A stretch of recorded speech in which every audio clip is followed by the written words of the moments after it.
حرام ہے۔ شیخ انصاری مقاصد محرمہ میں فرماتے ہیں ملاوٹ کے حرام ہونے کے سلسلے میں جو روایات ہیں وہ متواتر ہیں۔ مثلا شیخ صدوق نے رسول خدا صلی اللہ علیہ وآلہ وسلم سے یہ روایت نقل کی ہے کہ من غش مسلما في بيع أو شراء فليس منا ويحشر مع اليهود يوم القيامة لأنه من غش الناس فليس بمسلم ومن غشنا فليس منا قالها ثلاثا ومن غش أخاه المسلم نزع الله بركة رزقه وأفسد معيشته ووكله إلى نفسه۔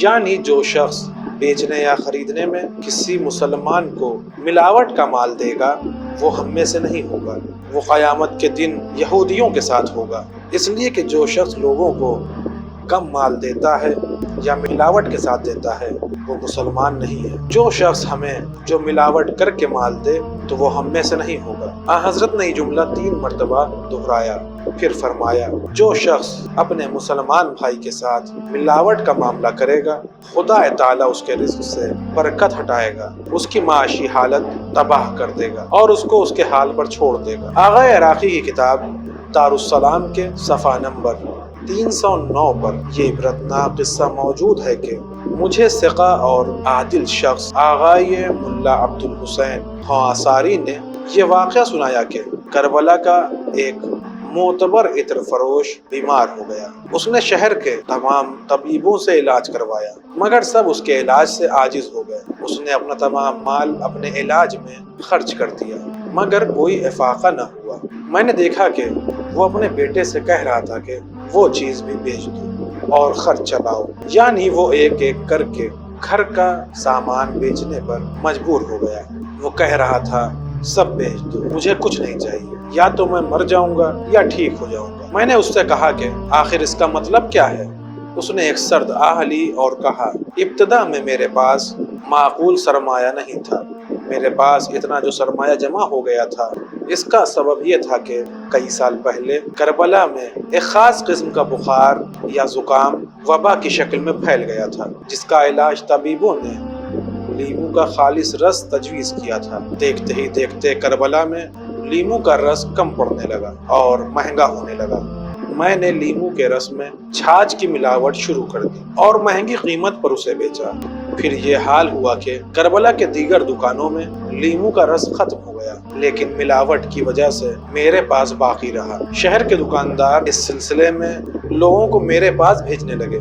پھر میں نے چھاچھ ہی میں رنگ اور کھٹائی ملا کر اسے لیمو کا رس ظاہر کیا اور بیچنے لگا۔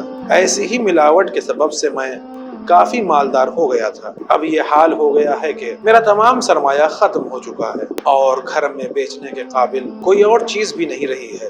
میں گھر کی تمام چیزیں بھی نکال رہا ہوں کہ سب حرام کی کمائی کا اثر ہے۔ شاید حرام مال میرے پاس نہ رہے تو میں اس بیماری سے نجات پا جاؤں۔ اس بات کو زیادہ عرصہ نہیں گزرا تھا کہ وہ شخص دنیا کوچ کر گیا۔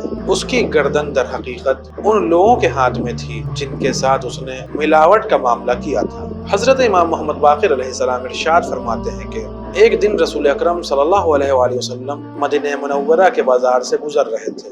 ایک گندم فروش سے حضرت نے فرمایا تمہارا اچھا گندم ہے۔ پھر حضرت نے گندم کے اندر ہاتھ ڈالا تو اندر سے خراب قسم کا گندم نمودار ہو گیا۔ یہ دیکھ کر حضرت نے فرمایا ما اراک الا وقد جمعت خیانتا وغشا، یعنی میں تو یہی دیکھ رہا ہوں کہ تم نے خیانت اور ملاوٹ کا سامان کر لیا ہے۔ علامہ ہلی یہ روایت بیان فرماتے ہیں کہ ایک شخص نے حضرت امام جعفر صادق علیہ السلام سے کہا ایک شخص کے پاس 2 قسم کا مال ہے، ایک مہنگا اور اچھا جبکہ دوسرا گھٹیا اور سستا۔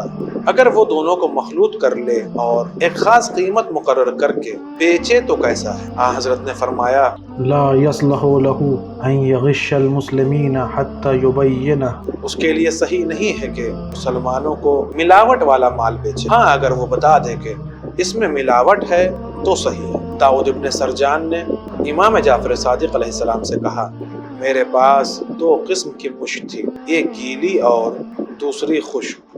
میں نے گیلی اور تازہ مشک بیچ دی ہے لیکن لوگ سوکھی مشک اسی قیمت پر نہیں خریدتے۔ آیا جائز ہے کہ میں اس کو ترک کروں تاکہ وہ بک جائے، امام نے فرمایا جائز نہیں ہے۔ ہاں اگر تم خریدار کو بتا دو کہ تم نے ترک کیا ہے تو اور بات ہے۔ آج کے اس ایپیسوڈ میں بس اتنا ہی، انشاءاللہ اگلے ایپیسوڈ میں پھر ملاقات ہوگی، تب تک کے لیے شکریہ، خدا حافظ۔ سدرة منتهى